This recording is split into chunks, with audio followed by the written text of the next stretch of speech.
Friends, ఇప్పుడు నేను చెప్పే మూవీ అనేది మీరు ఇంతకు ముందు ఎప్పుడు ఇలాంటి మూవీ చూసుండరు. ఇలాంటి ఎక్స్‌ప్లనేషన్ కూడా విని ఉండరు. ఇక ఇంతకు మించి ఈ మూవీ గురించి ఏం చెప్పినా గానీ, మీరు మూవీ ముందుకు వెళ్ళే కొద్దీ ఇంట్రెస్ట్ అయితే మీకు రాదు. అందుకే డైరెక్ట్‌గా మనం మూవీ టాపిక్‌లోకి వెళ్ళిపోదాం. మనకి మూవీ స్టార్టింగ్ సీన్‌లో డానీ అనే ఒక పిల్లోడిని చూపిస్తాడు. ఈ పిల్లోడు చాలా అల్లరి చిల్లరగా ఉంటాడు. ఒక యోయో స్టైల్‌లోని వాళ్ళ స్కూల్ అంతా తిరుగుతూ ఉంటాడు. అయితే డానీ వాళ్ళిద్దరు ఫ్రెండ్స్‌తో వెళ్తూ ఉండగానే ఒక అందమైన అమ్మాయి వీళ్ళ ఎదురుగా నడుచుకుంటూ వస్తూ ఉంటుంది. ఆ అమ్మాయి చూడటానికి చాలా అందంగా ఉంటుంది.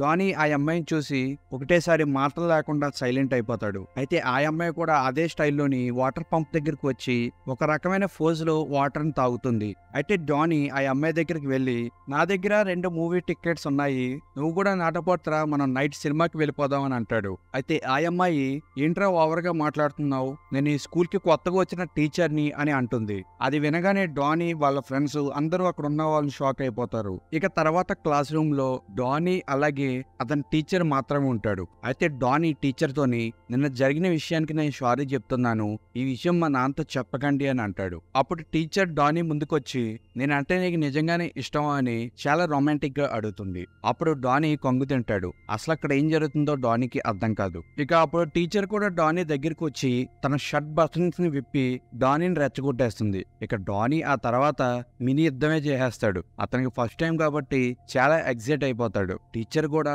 అలాంటి స్పెషల్ క్లాసులు డానీకి ఇంట్లోని స్కూల్లోని చాలా ఇస్తూనే ఉంటుంది. అయితే ఒకరోజు స్కూల్లోని ఒక మీటింగ్ జరుగుతూ ఉంటుంది. అక్కడున్న స్టేజ్ బ్యాక్ సైడ్ నుంచి ఆ సౌండ్లు వస్తూ ఉంటాయి. అయితే కింద ఉన్న స్టూడెంట్స్, టీచర్స్ అలాగే పైన నుంచున్న అతను కూడా ఏంటి ఈ సౌండ్స్ అని అక్కడున్న కట్టెన్ని ఓపెన్ చేపిస్తాడు. అప్పుడు ఆ కట్టెన్ వెనకాల టీచరు డానీ యుద్ధం చేస్తూ ఉంటారు. వాళ్ళిద్దరిని ఆ సిచ్యువేషన్ లో అక్కడున్న స్టూడెంట్స్, టీచర్స్ అందరూ చూసేస్తారు. అయితే టీచర్ సిగ్గుపడి అక్కడి నుంచి వెళ్ళిపోతుంది గాని డానీ మాత్రం ఏదో సాధించిన వాళ్ళలాగా చాలా ఎగ్జైట్ అవుతూ ఉంటారు. కింద ఉన్న స్టూడెంట్స్ అందరూ కూడా డానీ డానీ అని అరుస్తూ ఉంటారు. అయితే ఈ సిచ్యువేషన్ చాలా పెద్దదైపోయి కోర్టులో కేసు కూడా అవుతుంది. అయితే కోర్టులోని టీచర్ కి 50 సంవత్సరాలు జైలు శిక్షణ వేస్తారు. అయితే టీచర్ ఆ టైంలో 8 మంత్స్ ప్రెగ్నెంట్ అయి ఉంటుంది. అందుకు జడ్జు టీచర్ పుట్టే పిల్లవాడు బాధ్యత డానీ వాళ్ళ తండ్రికి అప్పగిస్తారు. ఆ సిచ్యువేషన్ లోని టీచర్ ని తీసుకెళ్లిపోతూ ఉంటే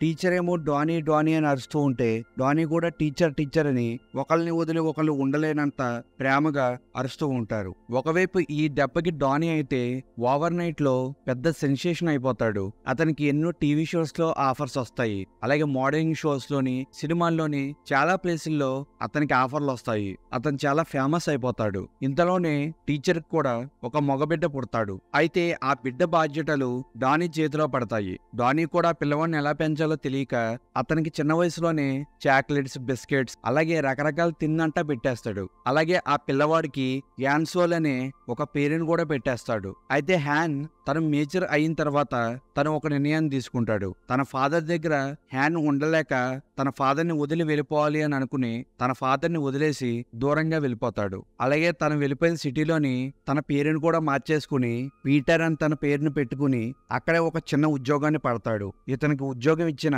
వ్యక్తి కూడా చాలా డబ్బున్నవాడు, అలాగే చాలా మంచివాడు కూడా. అయితే హ్యాన్ కొద్ది సంవత్సరాల్లోనే తన బాస్ దగ్గర చాలా మంచి పేరుని వేసుకుంటాడు. అలాగే ఆ కంప్లైంట్ కూడా చాలా అభివృద్ధిలోకి తీసుకొస్తాడు. అలాగే ఎవరన్నా మీ ఫాదర్ మదర్ ఏరి అని అడిగితేనే నా ఫాదర్ మదర్ చనిపోయారు అని అందరితో చెప్తూ ఉంటాడు. అలాగే హ్యాన్ అక్కడే ఒక అమ్మాయిని ప్రేమిస్తాడు. ఆ అమ్మాయిని పెళ్లి చేసుకుందాం అని అనుకుంటాడు. ఈ అమ్మాయి పేరు జెన్నీ. అయితే ఇంకొక వైపు డానీ తన ప్లే బాయ్ క్యారెక్టర్ ని కంటిన్యూ చేస్తూ అమ్మాయిలతో ఎంజాయ్ చేస్తూ ఉంటాడు. అయితే ప్రస్తుతానికి ఈ టైంలో డానీకి ఉండే క్రేజ్ అంతా పడిపోయింది. తనకి ఎటువంటి టీవీ షోస్ లోని ఆఫర్స్ రావు. అలాగే సినిమాల్లోని, మోడలింగ్ లోని కూడా అతను అవుట్డేటెడ్ అయిపోతాడు. అయితే డానీ తర్వాత రోజు తన ఫైనాన్షియల్ అడ్వైజర్ అయిన తన ఫ్రెండ్ దగ్గరికి వెళ్ళి నా సిచ్యువేషన్ ఇలా ఉంది, ఏం చేయాలి అని అడిగితేని తన ఫ్రెండ్ చెప్తాడు, నువ్వు ఇంకో వారం రోజుల్లోని $50,000 ట్యాక్స్ ని కట్టాలి. ఒకవేళ అది కట్టకుండా నువ్వు మిస్ అవుతే పోలీసులు నేను పట్టుకుని జైల్లో వేసేస్తాడు. నువ్వు ఈ సిచ్యువేషన్ నుంచి ఇప్పుడు తప్పించుకోవాలి అంటే వెళ్ళి నువ్వు నీ కొడుకుని కలువు అని అతను సలహా ఇస్తాడు. అయితే డానీకి తన కొడుకుని కలవడం అసలు ఇష్టం లేదు. అలాగే తన కొడుకు ఎక్కడున్నాడో కూడా డానీకి తెలియదు. ఇదే సమయంలో డానీ తన ఫ్రెండ్స్ ని తన రిలేటివ్స్ ని అందరినీ ఒక $50,000 అప్పు కింద అడుగుతారు గాని ఎవరి దగ్గర చూసినా గానీ డబ్బులు లేవని మాత్రమే సమాధానం ఇస్తారు. ఇక డానీ చాలా విసిగిపోయి ఉంటాడు. అదే సమయంలో ఒక టీవీ షో ఆర్గనైజర్ డానీకి ఒక ఐడియా ఇస్తాడు. నేను మీ ఫ్యామిలీ మీద ఒక షో తీద్దాం అనుకుంటున్నాను. నీ భార్య ఎలాగో జైల్లో ఉంది కాబట్టి నీ కొడుకును నువ్వు ఒప్పించి తీసుకొస్తేని మీ ముగ్గురి మీద నేను ఒక షో చేస్తాను. దానివల్ల నాకు డబ్బులు వస్తాయి. అలాగే నీకు నేను $50,000 పేమెంట్ ఇస్తాను అని అంటాడు. ఈ ఆఫరు డానీకి చాలా బాగా నచ్చేస్తుంది.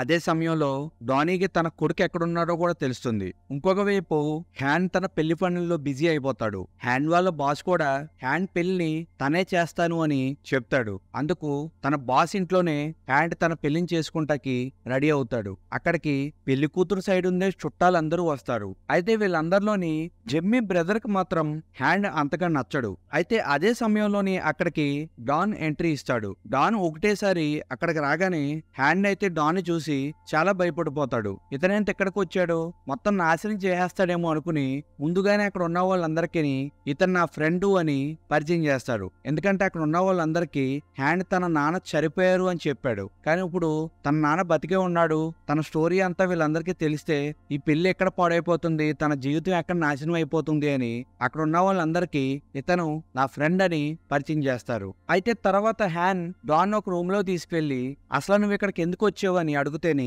డాన్ చెప్తాడు, నీ మదర్ కి ఒంట్లో అంతగా బాలేదు, నీ మదర్ నేను చూడాలని అంటుంది, అందుకే నేను తీసుకువెళ్దామని ఇక్కడికి వచ్చాను అని హ్యాన్ తో డాన్ అబద్ధం చెప్తాడు. అయితే హ్యాన్ మాత్రం నేను ఎక్కడికి రాను, నువ్వు ఇక్కడి నుంచి వెళ్ళిపో అని అంటేని డాన్ మాత్రం ఎలాగైనా తన కొడుకుని ఒప్పించుకుని ఇక్కడి నుంచి తీసుకువెళ్ళాలి అని అనుకుని తను అదే ప్లేస్ లో టిష్ట వేసుకుని కూర్చుంటాడు. అయితే ఈ తర్వాత ప్రతి మూవీలోనే కనిపించే ఒక జనరల్ డ్రామా కనిపిస్తుంది. అయితే ఈ గ్యాప్ లోని అక్కడ ఉన్న హ్యాన్ రిలేటివ్స్ అందరికీ డాన్ చాలా బాగా నచ్చేస్తాడు. డాన్ అల్లరి, డాన్ యాక్టివ్నెస్ అక్కడ ఉన్న వాళ్ళందరికీ నచ్చేస్తుంది.